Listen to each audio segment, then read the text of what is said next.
Assalamualaikum warahmatullahi wabarakatuh.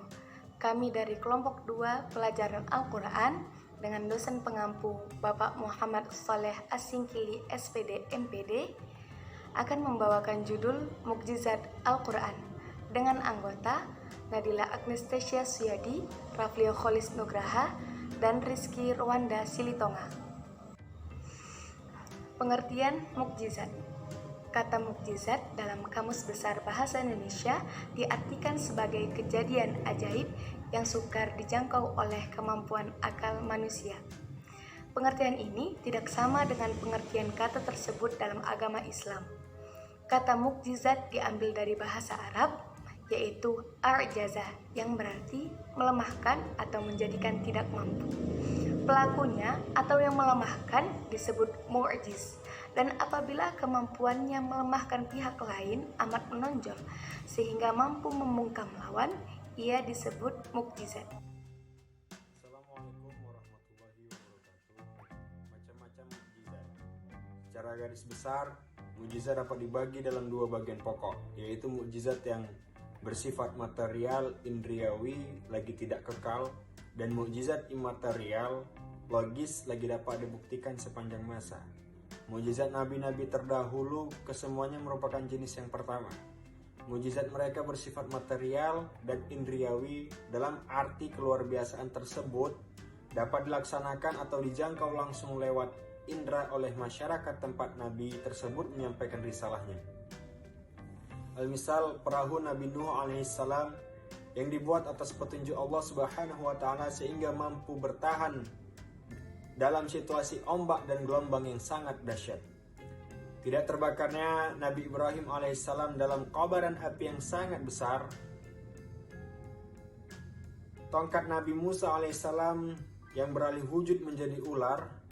Penyembuhan yang dilakukan Nabi Isa alaihissalam atas izin Allah, dan yang lain-lain. Kesemuanya bersifat material, indriawi, sekaligus terbatas pada lokasi tempat Nabi tersebut berada, dan berakhir dengan wafatnya masing-masing Nabi. Ini berbeda dengan mukjizat Nabi Muhammad SAW yang sifatnya bukan indriawi atau material, namun dapat dipahami oleh akal. Karena sifatnya yang demikian, ia tidak dibatasi oleh sesuatu itu tempat atau masa tertentu. Mukjizat Al-Quran dapat dijangkau oleh setiap orang menggunakan akalnya dimanapun dan kapanpun. Perbedaan ini disebabkan oleh dua hal pokok. Yang pertama, para nabi sebelum Nabi Muhammad SAW ditugaskan untuk masyarakat dan masa tertentu. Karena itu, mukjizat mereka hanya berlaku untuk masa dan masyarakat tersebut, tidak untuk sesudah mereka. Ini berbeda dengan Nabi Muhammad SAW yang diutus oleh Allah Subhanahu wa taala untuk seluruh umat manusia hingga akhir zaman. Orang yang ragu dimanapun dan kapanpun mereka berada, jika demikian halnya, tentu mukjizat tersebut tidak mungkin bersifat material, karena kematerialan membatasi ruang dan waktu. Yang kedua, manusia mengalami perkembangan dalam pemikirannya.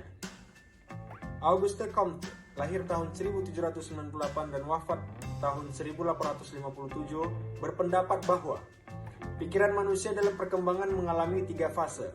Yang fase pertama adalah fase keagamaan, di mana karena keterbatasan pengetahuan manusia, ia mengembalikan penafsiran semua gejala yang terjadi kepada ketuhanan atau dewa yang diciptakan oleh benaknya. Fase kedua adalah fase metafisika.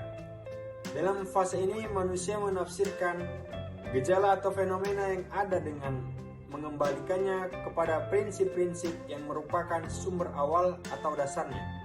Manusia ada awalnya, demikian juga pohon, binatang, dan lain-lain. Fase yang terakhir, fase ketiga, ialah fase ilmiah, di mana manusia menafsirkan fenomena yang ada berdasarkan pengamatan yang teliti dan berbagai eksperimen hingga diperoleh hukum alam yang mengatur fenomena ini. Seorang pendeta Mesir menulis dalam bukunya Muhammad Ar-Rasul wa Ar-Risalah sebagai berikut. Menurut keyakinan saya, membuktikan kebenaran suatu ajaran yang benar dengan sesuatu yang bersifat luar biasa atau mukjizat indriawi tidak dapat diterima, kecuali dalam kondisi ketidakdewasaan pikiran manusia. Hal ini bagaikan membujuk seorang anak kecil untuk makan. Apabila anak tersebut telah dewasa, tentu ia akan memakan tanpa dibujuk. Selanjutnya, Luke Kim menulis, tidak dapat disangkal bahwa menghidupkan orang mati, mengembalikan penglihatan orang buta, dan lain-lain merupakan hal-hal yang bernilai amat agung. Akan tetapi, itu semua tidak akan berarti sama sekali apabila ia dimaksudkan untuk membuktikan bahwa 2 tambah 2 sama dengan 9.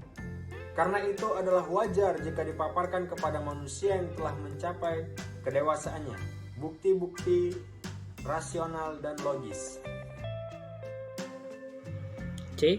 Aspek kemukjizatan Al-Quran.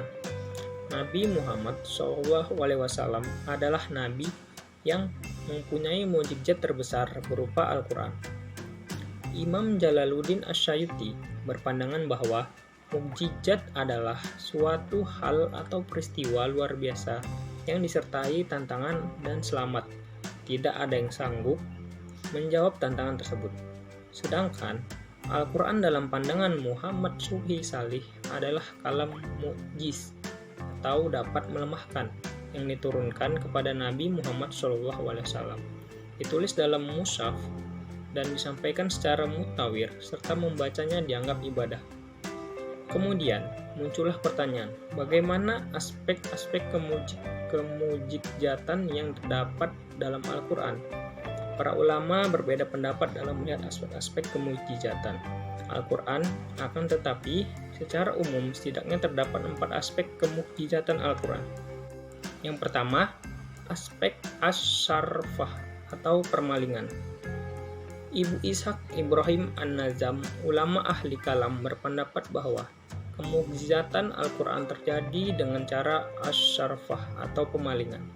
Menurut An-Nazam, maksud dari asy-syarfah adalah Allah memalingkan perhatian orang-orang Arab dari menandingi Al-Quran. Padahal sebenarnya mereka mampu untuk membandinginya. Di sinilah letak kemukjizatan Al-Quran menurut An-Nazam. Senada dengan hal itu, Al-Murtadah atau dari aliran Syiah berpendapat bahwa Allah telah mencabut dari mereka ilmu-ilmu yang memerlukan untuk menghadapi Al-Quran agar mereka tidak mampu membuat yang seperti Al-Quran.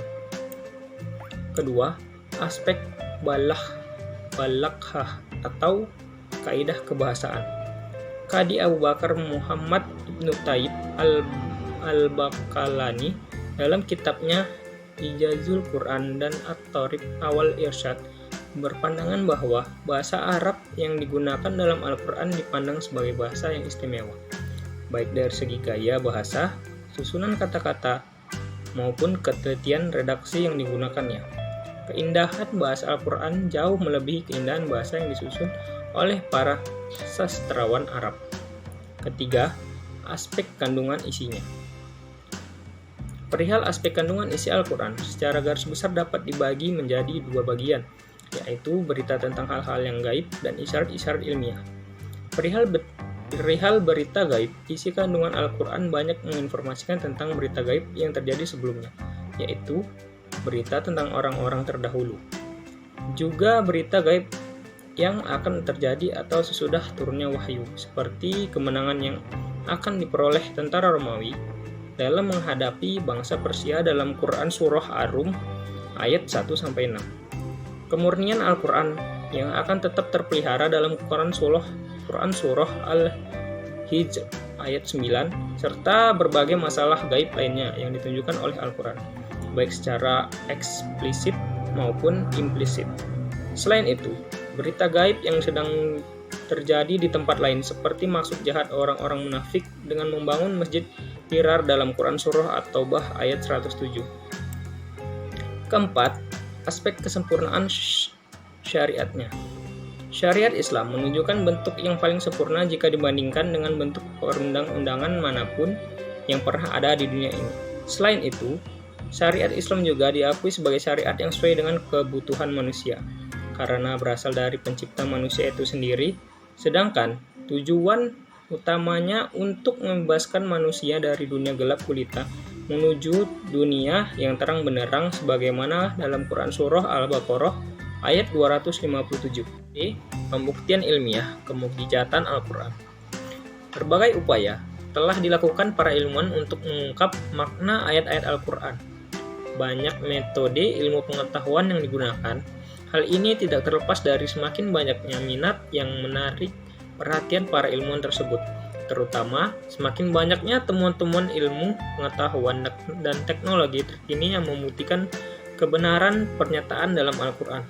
Banyak fakta ilmiah yang diisyaratkan ayat-ayat Al-Quran, diantaranya adalah: pertama, perihal penciptaan manusia. Dimulai dari saat berproses sebagai embrio hingga menemui ajal, diungkap dalam sebagian detail dan lengkap. Sebagian proses itu bahkan sebelumnya disalahpahami oleh orang Barat. Namun, berdasarkan penelitian terbaru, semua petunjuk Al-Quran dan hadis berkaitan dengan penciptaan manusia, berisikan informasi yang benar dan meyakinkan. Yang kedua, di antara kemukjizatan ilmiah yang ada pada diri manusia adalah perihal sidik jari. Setiap manusia memiliki ciri sidik jari yang unik dan berbeda antara satu orang dengan lainnya.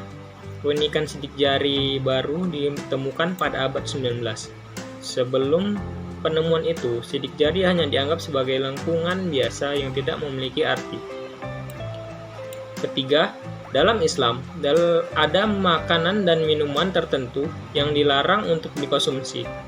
Ada juga makanan dan minuman tertentu yang dianjurkan untuk dikonsumsi. Bahkan, ada juga teknik pengobatan tertentu yang diperintahkan demi menjaga keseimbangan sistem kerja tubuh. Ternyata, semua yang diperintah dan dilarang Islam melalui Al-Quran dan hadis itu terbukti kebenarannya berdasarkan penelitian dan pengkajian ilmu kedokteran modern. Kesimpulan, secara garis besar, mukjizat dapat dibagi menjadi dua bagian pokok, yaitu mukjizat yang bersifat material indrawi lagi tidak kekal, mukjizat nabi-nabi terdahulu sebelum Nabi Shallallahu Alaihi Wasallam merupakan mukjizat yang pertama, di mana mukjizat tersebut dapat dilihat langsung oleh indera kepada masyarakat setempat, yaitu tempat Nabi tersebut menyampaikan risalahnya. Sedangkan mukjizat yang kedua, yaitu mukjizat imaterial, logis, lagi dapat dibuktikan sepanjang masa. Mukjizat ini diberikan kepada Nabi Shallallahu Alaihi Wasallam, yaitu Al-Quran, yang memiliki keistimewaan atas segala mukjizat karena memiliki keabadian dan sebagai sumber petunjuk hidup. Berbagai upaya telah dilaksanakan dan telah dilakukan para ilmuwan untuk mengungkap makna ayat-ayat Al-Quran, dan telah banyak metode ilmu pengetahuan yang dilakukan para ilmuwan tentang teknologi terkini yang membuktikan kebenaran Al-Quran. Karena sifatnya yang demikian, ia tidak dibatasi oleh sesuatu itu, tempat, ataupun masa tertentu. Mukjizat Al-Quran dapat dijangkau oleh setiap orang yang menggunakan akalnya kapanpun dan dimanapun. Sekian presentasi dari kelompok 2. Terima kasih.